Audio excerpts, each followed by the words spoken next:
Christian, i.e. fundamental Bible believers, hands down, it's agreed. You cannot keep your kids in good conscience in the public school system today. It's not possible. Any Christian that knows this book knows you cannot keep your kids in the public school system. Well, what's the alternatives? Well, I don't know. There's a homeschool, there's private school, there's shoot 'em. I don't know.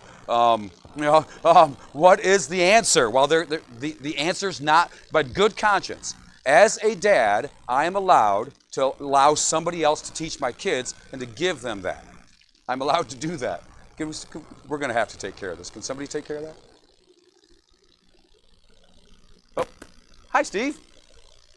This is the guy we called, and you arrived. You're amazing. So, where does the problem lie? Right? The primary problem always lies with the family. That's the base, right? And then out of the family supports government and church. Without family, you don't have either one, right? And but without government, we can't have a church either. And without government, you can't have a family either, right? It's very difficult to have a family without a government structure to keep you safe and all the things. So we rely on each other, but the foundation, we all agree, is the family. What's going on in our families that we're losing such a large percentage of our kids? Yes, the world, the flesh, and the devil, it's always been there. It always will be. The world is getting stronger, and the entrance into the homes, i.e. phones and through media, is bigger than it's ever been. And the infiltration, but is that the parents that are allowing the infiltration? I just was with somebody recently, I can't remember who it was. And the first thing I asked them, I said, do you have accountability on your phone? They said, well, no. Why not? And if you ask dads, do you have accountability on your son's phones? And literally, I don't know, I've never done a stat, but I would say it's 50% of our Christians say no. Man, you're going to let the world reach into your kids unfiltered. That's insane. Who would do that? Right? There's a blindness in our families today and what's happening, right? Well, what is happening? Well, there's a lot happening, right? It's dynamic. There's not a single variable. But here, I believe, is one variable that God puts down as husbands to do this and exemplary to their sons, right? And like I said last week, it's very hard for me not to become my dad. Right? Anybody like those commercials? You know, we can't teach you how not to become your parents, right? And they show a couch with so many pillows on it that you can't sit on the couch. And he's trying to convince you don't need that many pillows. And, I like that, but it's true. I'm becoming my dad, aren't I? And more and more and more. It's hard not to become grumpy old man, right? And just sit around and complain all the time, right? It's hard not to become that, right? And so how do you avoid that? Well, God's Word, by the transforming power of the Word of God. I believe this section right here, where it says in verse number 25, Ephesians 5:25, husbands, love your wives, even as Christ also loved the church and gave himself for it. To understand what love is. If it doesn't hurt, it probably isn't love.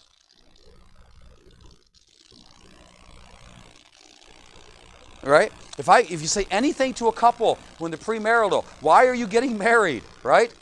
To suffer for the sake of saving a sinner. That should be the only real answer. I'm getting married to suffer for the sake of that sinner, to bring my spouse closer to Christ. And the only way to bring somebody to Christ is to suffer. There's no other way to win. You must suffer for somebody. Whether it's humiliation by going up and knocking on their door, whether it's your time, whether it's your giving to the church so that we might invite somebody here, you must suffer somehow to bring somebody to the Lord. Hitherto are ye called. That's 1 Peter chapter 2. And what is it we are called? To suffer. Love is, by definition, the word giving in our Bible. Whenever you see the love of God, you'll see gave or give in the proximity. And giving of self hurts. And the greatest love there is death of self. Well, I don't know about you, but dying hurts. Right? And this is the key for men. What are we called to? We know ladies are called to an unconditional respect of their husbands, even when they're not acting very respectful. And if you want to win a group of young men, you do it through respect. Ask the military. Just look at their commercials. How do you get men to join? Right? Flowers and sunshines and butterflies. Right? No, right?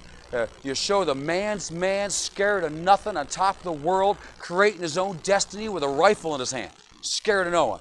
We'll teach you how to kill somebody in 13 seconds with 2 fingers. And every guy's like, oh, really? Yeah. I'm in, sign me up, right? And this is, they know how to cater, right, to the masculinity of men.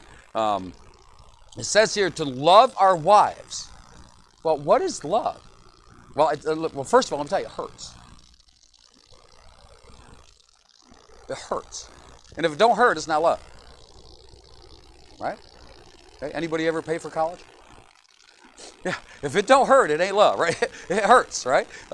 It hurts, and get that. So if we could substitute the word love as husbands, hurt for your wives. Even as Christ also hurt for the church and gave up himself for. Why? Not purposelessness. It's not just hurt for no reason. That he might sanctify and cleanse it with the washing of the water by the word. Notice his purpose. There's a purpose to hurt for your wife. Why? To sanctify her, to wash her, and to cleanse her. That's the purpose, right? That he might present it to himself a glorious or gorgeous wife, church. Not having spot or wrinkle. Get the wrinkles out of her, guys. Not with an iron or any such thing, but they should be holy and without blemish. Notice the beauty. The sacrifice is potentially purposeful, aimed and directional to bring forth that which is beautiful and gorgeous without spot or wrinkle or any blemish, that which is holy. How do I bring forth the virtuous Proverbs 31 woman? Boy, it's going to kill you, but you can do it. How do I raise her? I got to start when she's here. How do I raise the virtuous woman? The virtuous woman will stay in church, so we should be running at least 50% of our kids staying in church. If I raise the girls right, I raised a virtuous woman, she'll be in church. Why? Because every attribute of Proverbs 31 is strength. It's the center of every attribute of Proverbs 31. She's strong enough to stay. Strong enough to stand. She's strong. That's the thing, right? So ought men to love their wives as their own bodies. He that loveth his wife loveth himself. How many times can he say, pain, suffer for her, hurt for her, hurt for her? So ought men ought to hurt for their wives as their own bodies. He that hurteth for his wife hurteth for himself, right? No pain, no gain. We know that in the gym. For no man ever hateth his own flesh. Boy, isn't that true? But nourisheth it and cherisheth it. I hate the way I look. Then stop combing your hair. I hate myself. Well, then stop washing. You want to wash something you hate. No, maybe you don't hate yourself. Maybe you're confused. Maybe you've listened to this self-esteem dream that's coming from the schools, which is destroying lives.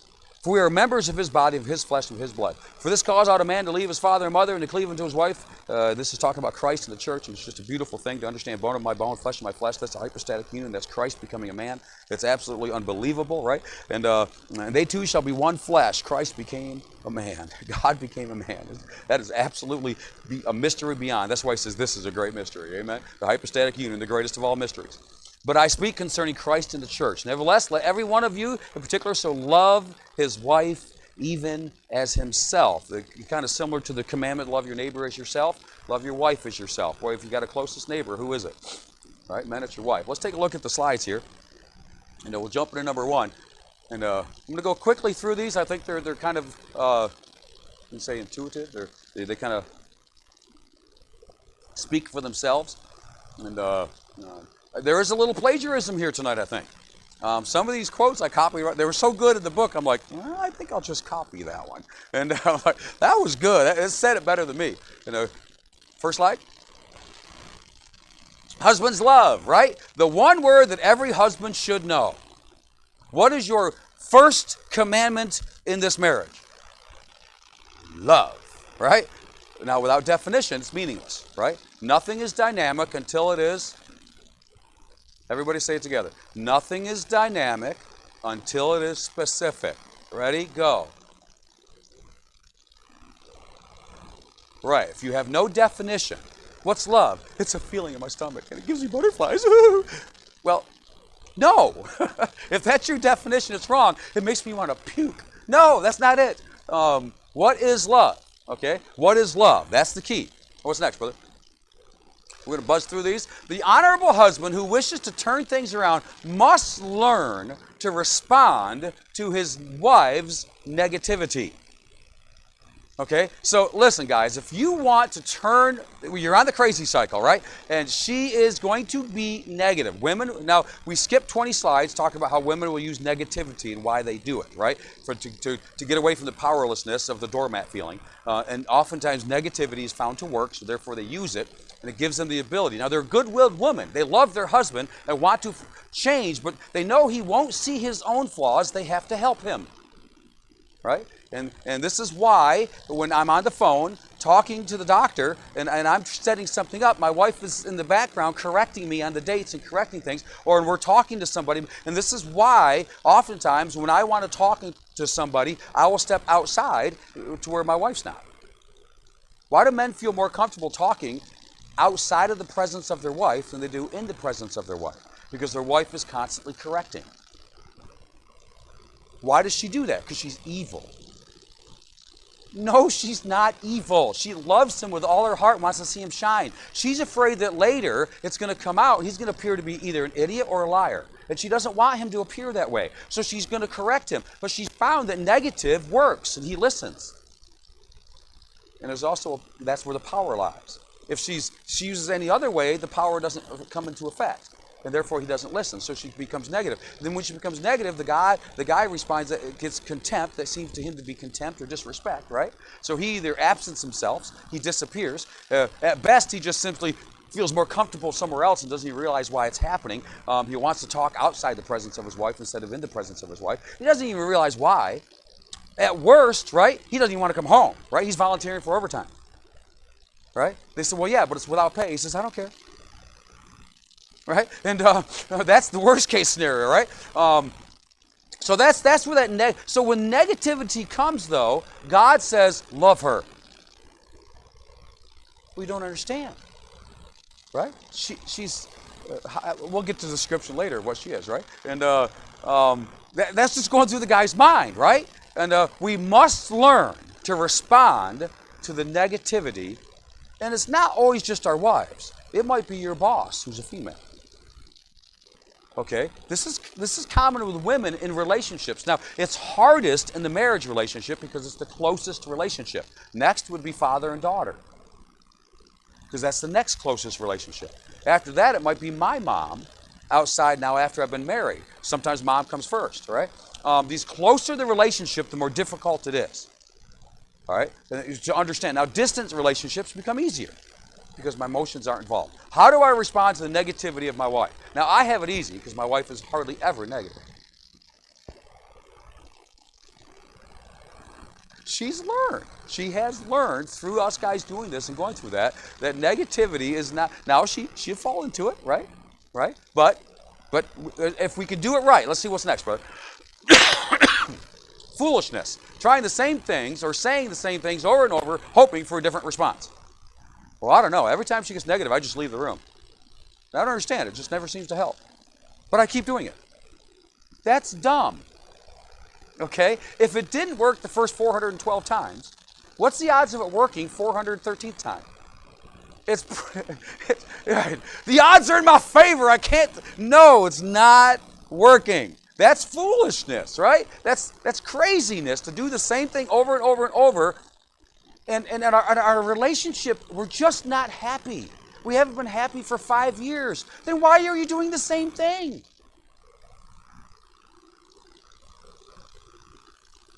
I don't know what else to do. Okay, good. Now you come to the ignorance. Now let me show you what the Bible says to do. Love her. Well, what's that mean? Hurt. Suffer. Die. That's what God says to do. Just let her kill me? Yes. But those flaming darts. She's like the devil. Yes. Yes. Now listen, this is what the man thinks. Is it true? No. We're going to get into that. Let me show you. What's next, brother? 1 Peter 3:7. Likewise, ye husbands, dwell with them, that's your wives, according to knowledge, right? God says, dwell with them. We can't leave, but I have to understand something. I have to know something. What is knowledge? My wife's got it. What'd you say? You did too say something, you liar. Understanding, close. Understanding leads to knowledge. Knowledge is that which truly exists. That's what knowledge is. To know something is that which truly exists. Sometimes you're wrong. You think something when it's not. Matter of fact, with your wife, you're almost always wrong. Right? Why? Because she's nuts. No, she's not nuts. You have blue sunglasses on, right? And you have blue, and she has pink. She's not crazy, and neither are you, right? And she's not less than you or more than you, and she's not better than you or worse than you. No, that's not, none of that even comes into play. Matter of fact, she's not right and you're wrong, and you're not right and her wrong. Right and wrong doesn't even come into play. Who cares who's right? Let's have a happy marriage.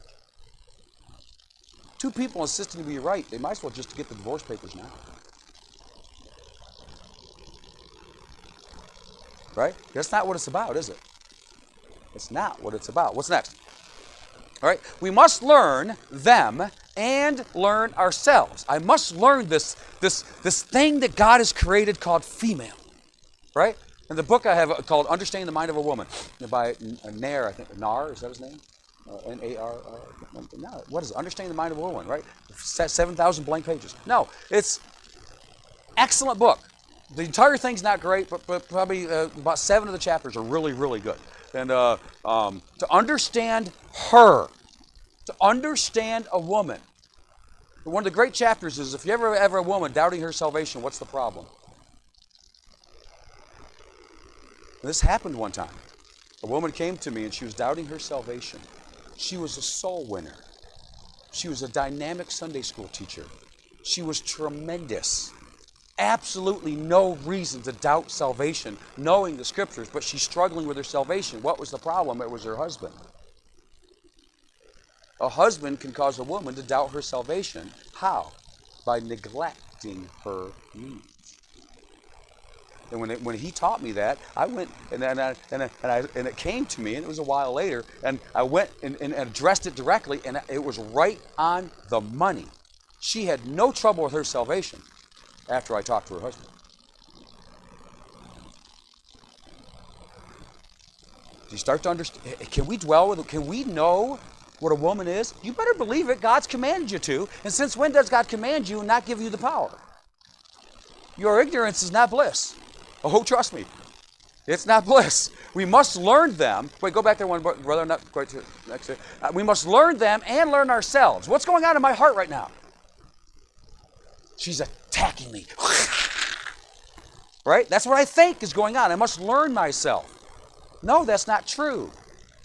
My emotions are deceiving me. My mind is not seeing what's really happening. I must learn myself. We are in sin if we don't study to show ourselves approved unto God. Which means what? Study her, study me, and understand the dynamic of this relationship. Laziness in your marriage will destroy a marriage. Right? This is why having a discussion with somebody and about a marriage that had gone through some real problems and real struggles. And so many times when a marriage comes to the point of divorce right on the brink, they rebuild, and it's better than it ever was. Jack Schaap, who counseled lots of marriages, then destroyed his own, but he said that of the 25,000 marriages that he had counseled that had infidelity, which means one cheated on the other, he said they all were better afterwards. Why? Because the spouses began to work on their marriage, to understand each other. It doesn't have to take a crisis for you to start working on this. Matter of fact, why wait for the crisis? Don't wait until she shoots you. All right? What's next? The I'll show her thinking must be thrown out with the rest of the trash. You don't understand. She just hurt me. I'm so glad Christ didn't think that way when they whipped him. Well, I'll show him. Imagine if he thought that, the guy with the whip, and Christ said, I'll show him. I mean, the owls out, to get even, right? Bad thinking always leads to bad actions. Your actions are based upon thinking, so is your talking. What's next? Hebrews 10:30 says, vengeance belongeth to me, I will recompense, saith the Lord. And again, the Lord shall judge his people. If she's wrong, God will take care of it, not you. Yeah, but you don't understand. I don't believe she's a woman of goodwill. I really think she hates my guts. Well, don't worry, God will take care of that. You do what you're supposed to do. Just like the woman is called to do what she needs to do in obedience to the Lord. But I don't think my husband's a good-willed man. I think he really does not like me, and he really has no interest in me whatsoever. Well, you still are commanded to obey Christ, man. Guy, I don't care. She hates my guts. She really hates me. Then love her, because God told you to. There's never an excuse not to command, not to obey God's command. It's like telling that child who says, well, I'm not going to obey my parents. You better obey your parents. God told you to. You tell your kid to come here, and the kid doesn't come here, guess what? They just disobeyed God.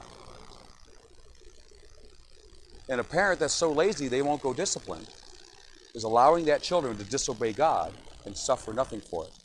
That child's going to be raised thinking there's no punishment for disobeying God, which means what?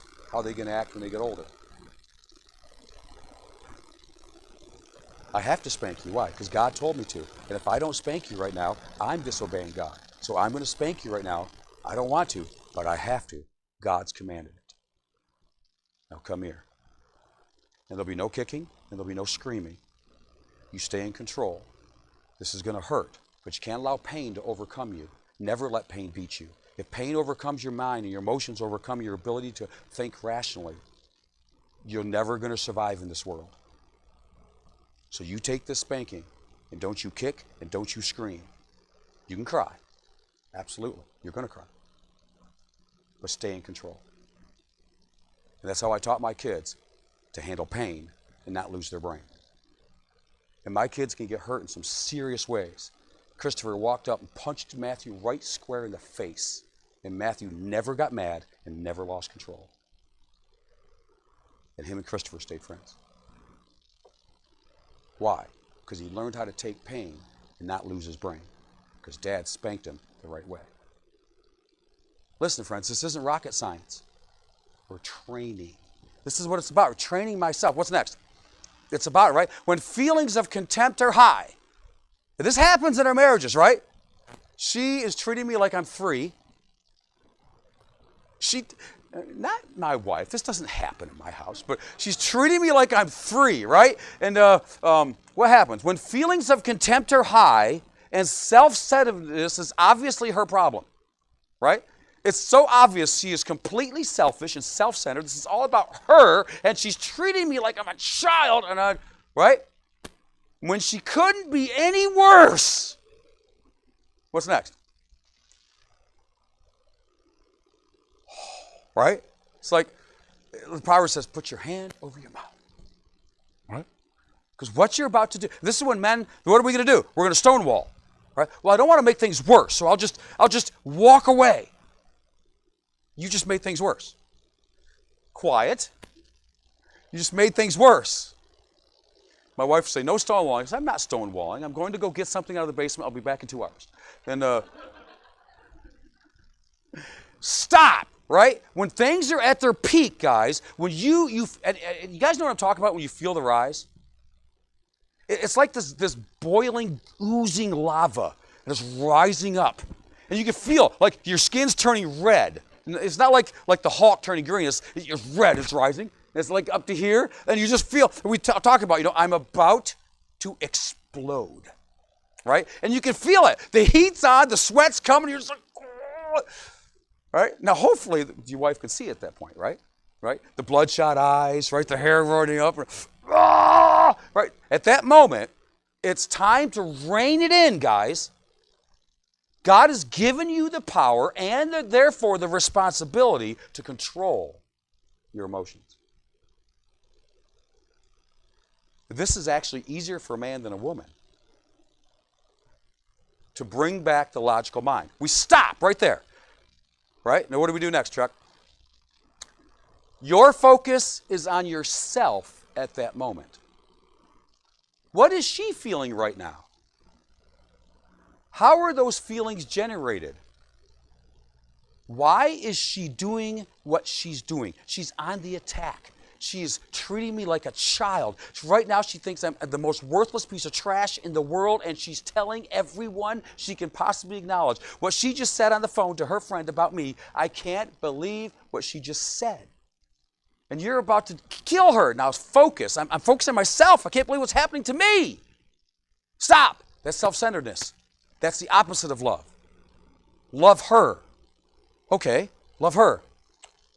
What is she feeling right now? And where did those feelings come from? What's next? This is when God calls her. You cannot motivate her through unloving her. Oh yeah? I'm unfriending. Right? I'm going to do the opposite of love. I'm going to stop sacrificing for her. I'm going to stop hurting for her. I'm going to stop giving for her. I'm going to stop dying for her. None of that will work. You've tried that a lot. Right? Walking away is the opposite of love. It never has worked. It never will work. Why didn't it make things worse? Is that what God called you to do? If you're so unspiritual that your presence makes things worse, you're the problem. Rein it in, man. Call upon the Lord. Ask Him for some help right now. Lord, help me. I'm about to kill her. Maybe He will. Maybe He will. He'll stop you from killing her. It might, right? You cannot motivate her by unloving her. But I don't know how to love her right now. How do you wrap your arms around a cactus? You can. It just hurts. But it's a poisonous cactus. Yeah, and then you'll die. Praise the Lord. What's next? Right? What do you do? Stop. What do you do? Here's a novel idea. Ask her. This is something.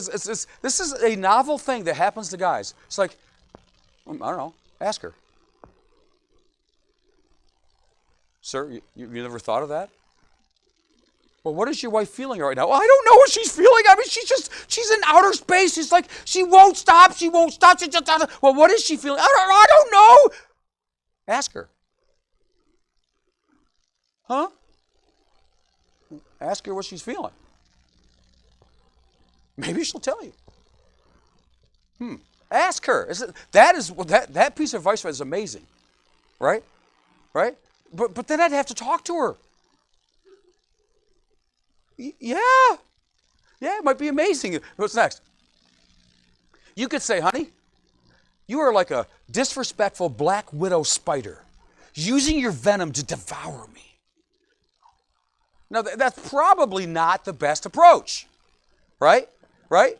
You could say that though. You could try, right? Now that's a really bad attempt at communication. What's next, right?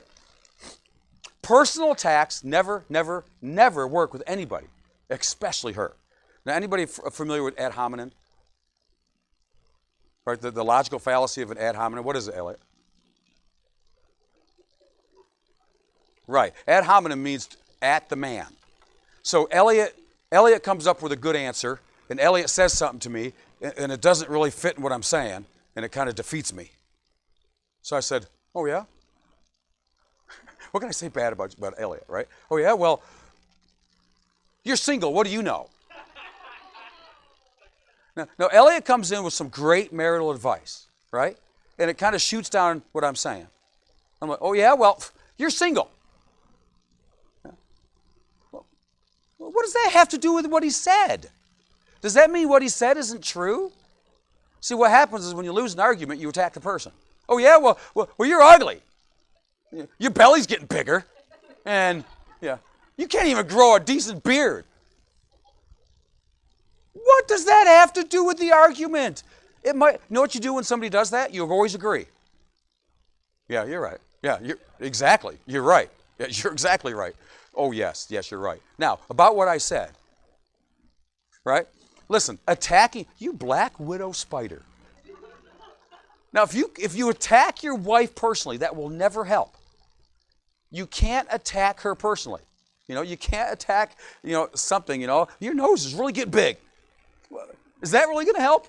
Probably not, probably not. It never, ever works with anybody, but especially in a marriage. When you start attacking your wife personally, taking personal insults and shots at her.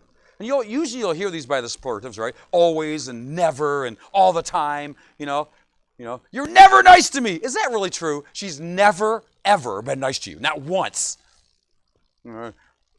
Brother, put your hand down. And, oh,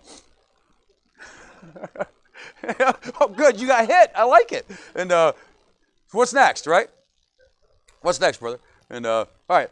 Words convey ideas. They are clear and reveal thinking. They are clear and reveal thinking. So words convey ideas. We've got to get this, right? Semantics are important because behind words are ideas. Never say, well, it's just semantics. It don't matter. No, semantics are important. Words convey ideas. They're clear and reveal thinking. If you are saying it, you are thinking it. So choose your words carefully by choosing your thoughts carefully. Okay. Now you do say stupid things. You don't just because you say it and you're mad. Well, you really meant it because you really say what you mean when you're mad. That is so untrue. Do you say what you mean when you're mad? No. Anger gives power and causes you to say things beyond what you normally would say, right? Normally you'd never say that to that person, but now you're mad, right? And that's just it. Most of you don't swear, but suddenly you get mad and a curse word comes out of your mouth. Well, that must be who you really are. No, it's not, is it? You repent of that later and ask God for forgiveness because it's not who you really are. But the anger produced something, and it wasn't who you truly were. Don't fall into that fallacy, right? But choose your words carefully. Why? Because that thought process of slowing down, anybody's mouth ever get ahead of their brain? Yeah, right? Try to choose your words carefully. Why? You are a black widow spider using your venom to destroy me. Now that's not good words, right? What thought process is going through your mind? Maybe you should capture that thought and put it into captivity and obedience to Christ.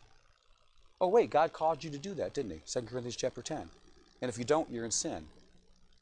Therefore, if God told you to capture your imagination and every thought and to bring it into captivity of Christ, if God's commanded you to do it, then God's given you the power to do it. Therefore, God's going to hold you responsible if you did it or not. We're listening today, Colossians chapter, Colossians 2:8 through 9, where it talks about you can become captive to your thoughts. The thoughts can take you captive, or you can take your thoughts captive. And you're responsible for which one happens. Because God's commanded you to control your thinking. And if you do, you control your words. What's next? Try a little harder to state your feelings without placing blame or implying fault. Acknowledging the possibility of your own fault. Okay? So one of the things that's very difficult for men to try to explain what they're feeling without placing blame. Well, you make me feel small. What did I just do? I placed blame, didn't I? You make me. Now, my small feeling is legit, right? Maybe she's belittling me in a way that, well, no, maybe I'm feeling belittled. That's a true feeling. But is that what she's doing? I can't label intent, but I can label effect. Because the effect is mine. It's subjective. It's real to me. But I don't know the intent, but I know the effect. And so often the intent is not the effect. So this is very difficult to do. This is where it takes practice. Try a little harder. Try hard to state your feelings without placing blame or implying fault. Right? Acknowledging the possibility of your own fault. I think I have an example here. What's next, Chuck? You have an example of this? You make me feel like pond scum. No, pond scum who in the pond scum, there's a gnat. And that gnat has a piece of dung on its foot. That's what I feel like. I've heard people do stuff like that, lower than pond scum, right? I'm the gnat stuck in the pond scum who stepped in some dung, and that dung is me, right? You make me feel like pond scum. Notice the implication here. You make me. And how's that going to go? Is that going to work good? That's not going to work good, is it? No. This is accusatory and possibly untrue. Your feelings may be generated from other sources. You trust your feelings? How dynamic is the human heart? How many areas can it come from? How do you know when somebody's mad so often, they're mad at something else and you just happen to be in the way? Right? The light turns green, the car doesn't move, you beep, a little friendly tap on the horn. The guy gets out of the car and turns around screaming at you. It was a happy beep. It was, hey. Well, he was already mad. Right? And your beep just got in his way. His anger was already there. And this is so often the truth, right? Feelings might be coming from other sources. Right? How many of you just got up in a bad mood? Right? Your feelings might be coming from somewhere else. We're dynamic, and there's a lot of different things. How many of you just ate something, it didn't sit right, right? Well, what's next? One more. Okay. Instead, try something like this. Honey, that felt disrespectful. Did I just now come across as unloving? Notice there's no accusation here. It's a true statement of my feelings, which I can't deny. It's true, it's subjective. But there's no accusation here. I'm just stating that felt disrespectful. And then there's a question. Did I generate that? Your response, wow, that hurt. What did I do wrong to cause that? What have I done? I know I just did something wrong. It was unloving, wasn't it? And I have no clue. First, let me say I'm sorry. Second, let me say, can you help me? What was it? You see what happens? Non-accusatory, right? Not placing blame, but acknowledging the truth, and then seeking her heart. Right? This is a completely change of a situation. This is what you call stopping the crazy cycle. Aren't you sick of fighting? Aren't you sick of the arguments?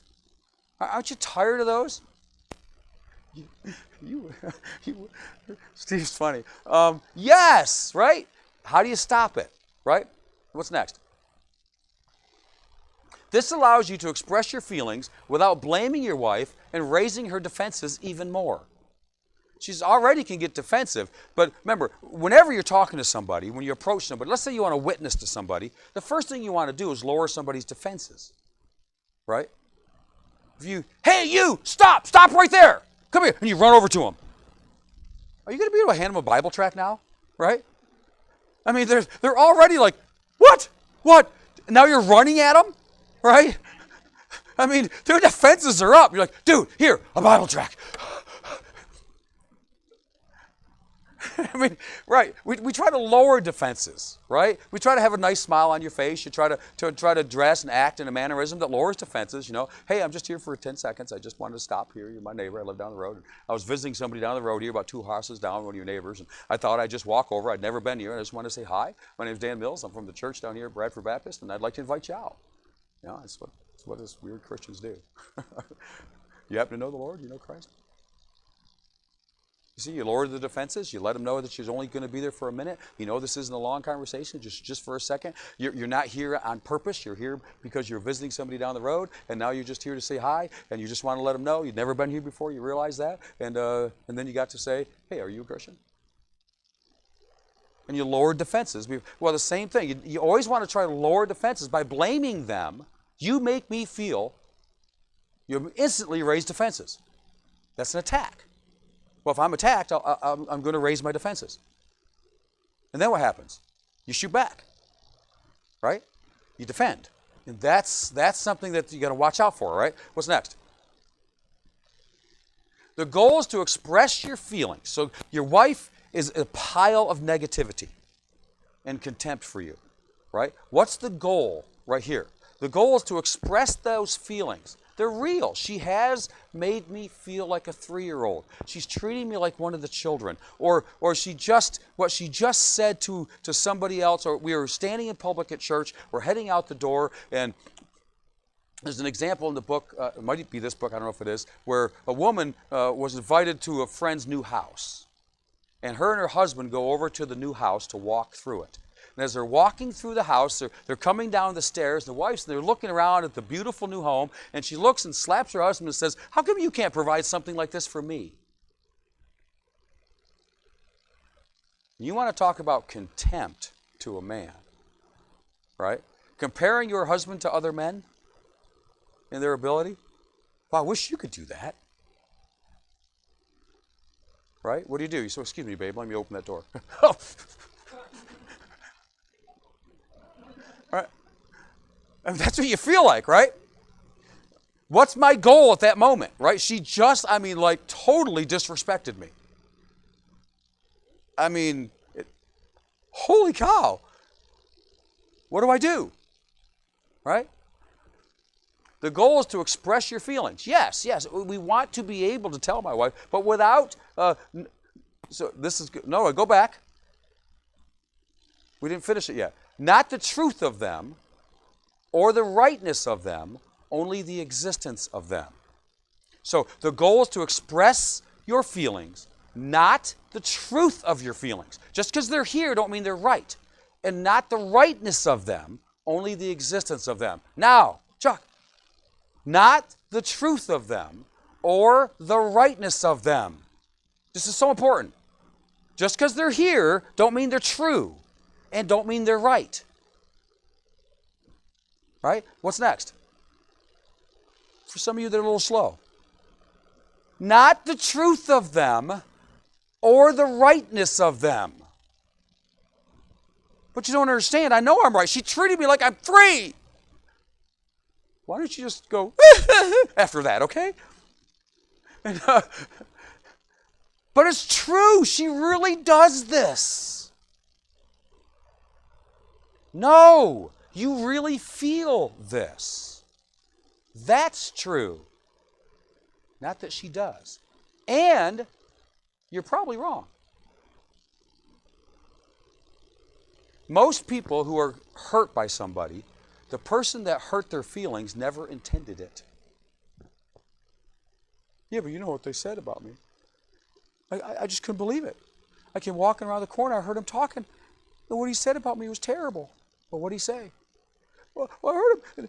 She said that she wished I would have cooked because it was just horrible and it was terrible and we were having a little bit. You sure they were talking about you?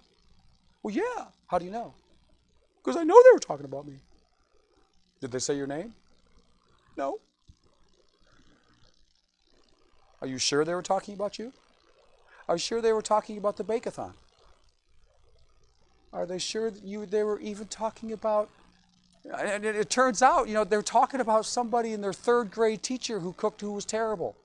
It was 19 years ago, right? And the person's offended, but the offense was never intended towards them, right? That's like the person that gets offended because the pastor didn't shake their hand. Well, he never shakes my hand. Really. He never shakes your hand.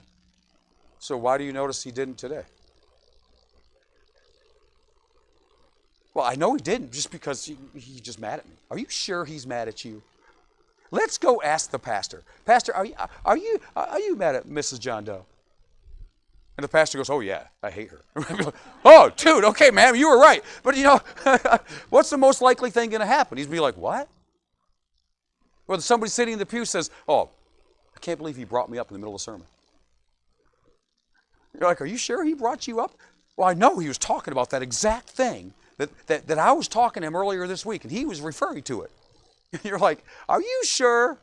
And then you find out the pastor, he was a mile from there, and you bring it up, and the pastor's like, "What? Remember we were talking last Thursday?" "No." "We talked about what?" Then you say, "Well, what did he say about it?" And then the inference is like, nobody else could ever tie them together except for that one person? And what am I talking about? I'm talking about taking offense when it's not even intended towards you. What if your wife's not intending to disrespect you? Are your feelings true?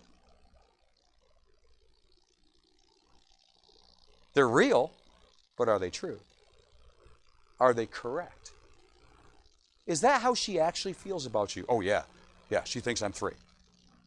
She believes I'm a complete idiot. Right? Then you talk to the wife, and she looks at her husband, and she's got these glowing eyes. He's just amazing. You look at him, he's like, she thinks I'm an idiot. No, she doesn't. No, she doesn't. She just conveyed it. And they're true, they're real, they exist. But they're not true, and they're not correct. But they exist. So how do I acknowledge it? I want to acknowledge the existence of these feelings without expressing the fact that they're true or right. This is the challenge. This is called love, guys. Ready? Let's go a little more. Let's buzz through a few. Understanding that she is not necessarily the cause of your feelings. Your thinking is the cause of your feelings. What's next, Chuck? Your thinking is the cause of your feelings. What causes your feelings? All right, just the men. What causes your feelings? Your thinking. What is causing my feelings right now? Chuck is. No, Chuck is not causing your feelings. Could you imagine if Chuck could cause my feelings? It'd be like him back there with a little voodoo doll, right? He'd be like, okay, I'm going to push cry. I mean, what would Chuck be doing back there if he could control my feelings? I'd be a wreck. He would be having a blast, right? He'd be having all kinds of fun. I'd be laughing, crying. I'd be on the ground weeping. I'd be grieving. I mean, right? He's evil, right? Nobody can control your thinking, right? Nobody can control your feelings. Nobody can cause you to feel sad. Only you can. This is why peer pressure is a joke, right? There's no such thing as peer pressure. Nobody can create pressure inside of you. Only you can create pressure inside of you. You're feeling the pressure to conform. Do you ever feel peer pressure from a group of people that you absolutely can't stand? No, you don't feel much peer pressure at all, right? I would never want to be like them. Well, then you don't feel any peer pressure. Right? The guy's on your bumper, you're angry. What do? Turn the mirror. Oh, everything's fine. No pressure at all. The guy's not causing the problem. You are. It's your interpretation of your environment that's causing the problem. The mind gives an interpretation to the stimulus that's brought in by the senses. Without the mind, there's no interpretation.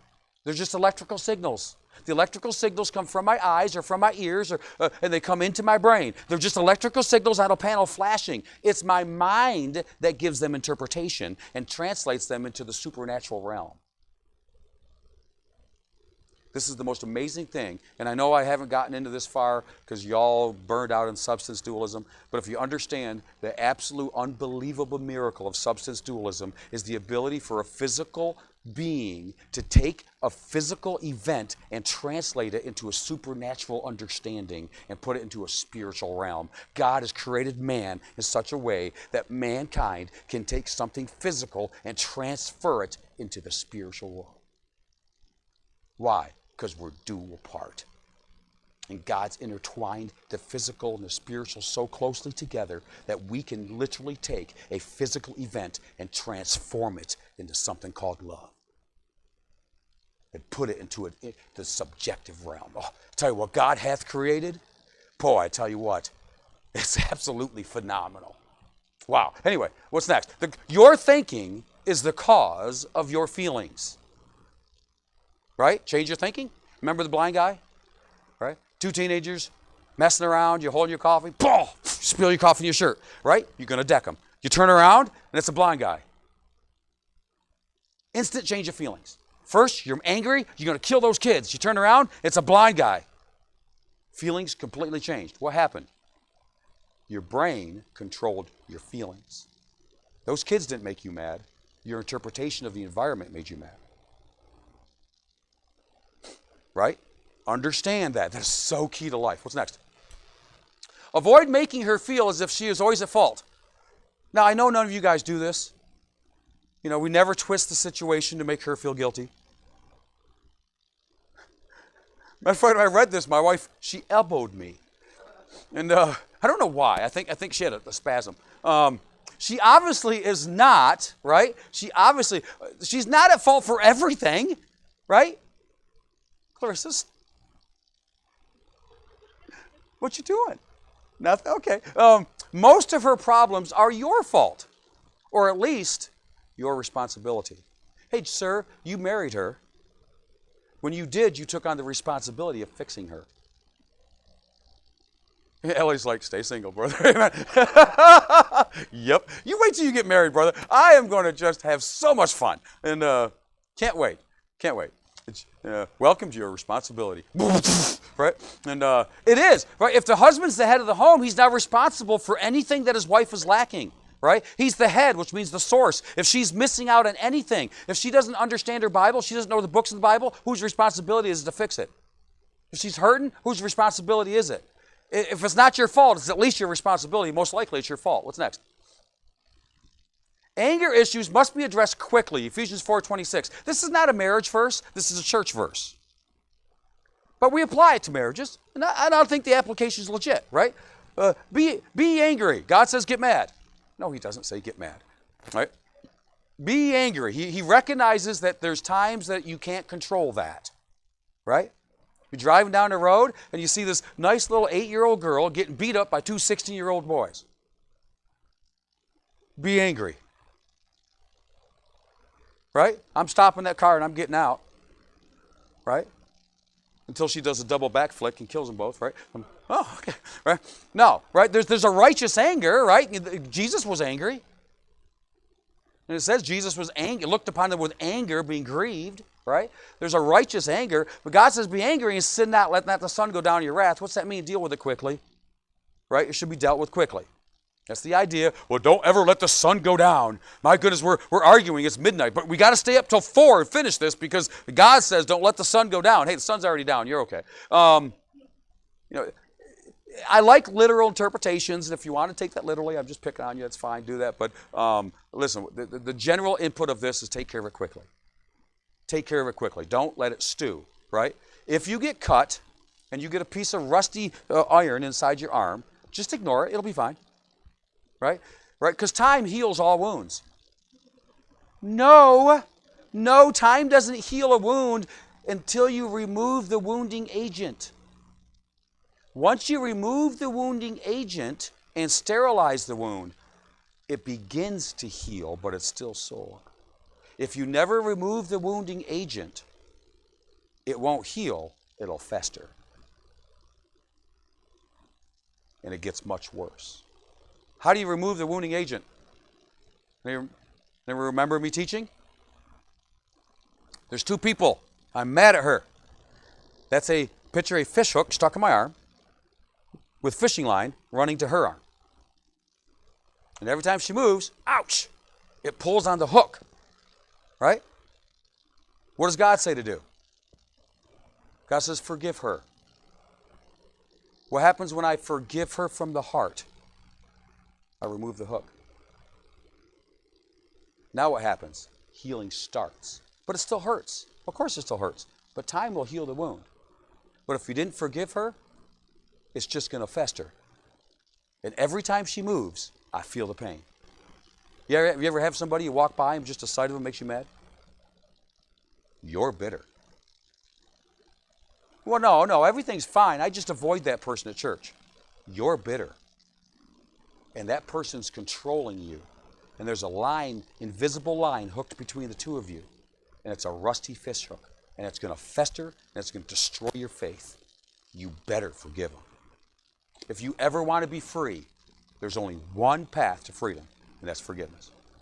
It's the only path God has given to the Christian to be free. And ye shall know the truth, and the truth will make you free. If the Son make you free, you're free indeed. What's the true freedom of Christ? The forgiveness of those that hurt me. Why? No more festering wounds. What's next? As mature men, assuming you are, We need to take the leadership and put these feelings out on the table. We must acknowledge the existence of our feelings. What's next? Without an attempt at manipulation. This is hard, right? We like to manipulate. It's powerful. If you study Ephesians, or is it Galatians? It says one of the works of the flesh is witchcraft. It's Galatians, right? Galatians 5:25, right there. That witchcraft that's mentioned there is a fleshly witchcraft, not necessarily sorcery. And one of the fleshly witchcrafts is manipulation. It's also exhortation, or not exhortation, extortion. But manipulation is a fleshly type of witchcraft that God talks about. It's a twisting, manipulating of another person. This men, we got to be careful of the wives. We like to manipulate, right? Turn the tables. Turn it around. Make it look a little different. Well, we're just trying to change your perspective. Yeah, to yours. That felt disrespectful have I come across unloving. Right? This isn't to manipulate the situation. This is to honestly express a feeling and then to search out the feeling of the other, to develop the source of this. What's next? An open, honest desire to know and to be known. I want you to know me. I want you to know what it feels like as a man when you say something that makes me feel small. I want you to know what it feels like as a man when you say something that makes me feel big.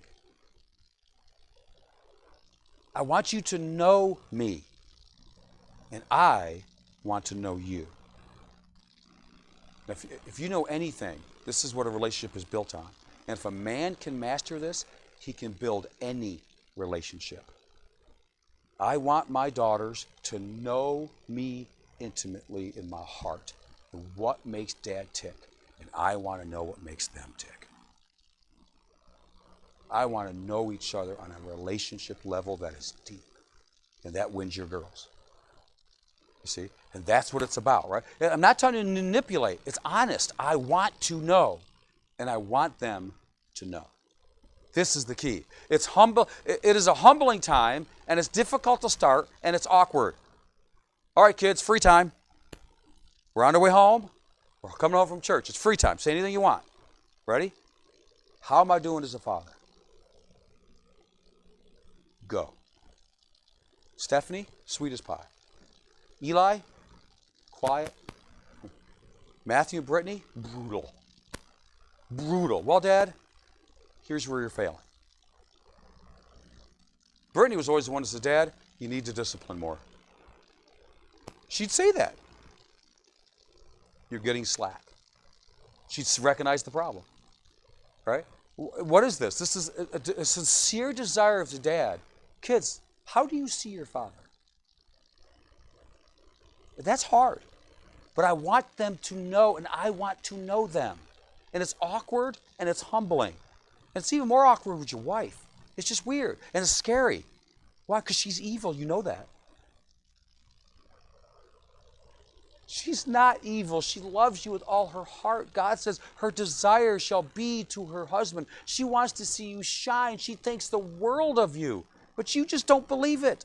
It's hard to believe, right? That little spider, the wicked thing, right?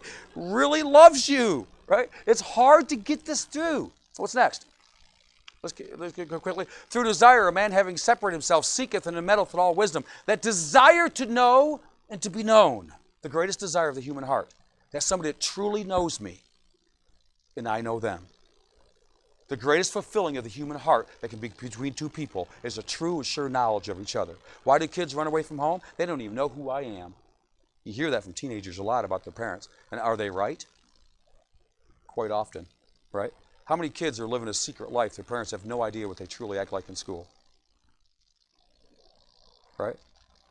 What if we were to record the kids at school and play it back for their parents just one day? How much of their parents would be aghast that that's actually their child saying those things and acting that way? My child would never say those things. Right? The parents are just stunned. And I'm like, what do you think is happening? That is your child, right? Watch the tapes on the school bus. What's next?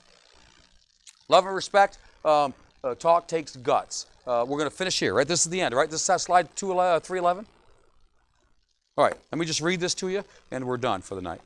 And, there's no clock. Well, never mind. Oh, it's down there. Oh, Chuck. Page 95. And this was good. I couldn't state it any better, so I'm just going to read it to you out of the book. Let's see here. It says, admittedly, this takes guts. One man told me, he says, I see my wife's anger and hate for me, and at times I just don't know how to deal with this. I know that she is not asking for a lot, but I've never really been good at communicating with her, and I don't know how to start and then continue doing it. I am tired of fighting with her, and many times I avoid communicating so that I do not escalate into an argument. She perceives my lack of communication as not caring or being dishonest with her. I just don't know why it comes so hard for me to do. And ladies, do you understand the man's plight? It's not that we don't want to. It's hard and it's awkward, and we don't deal in those situations very good. We don't even like to go and make our own doctor's appointments, for goodness sake, right? It's hard for us in these awkward, emotional situations. Sometimes you might have to just be patient as he goes.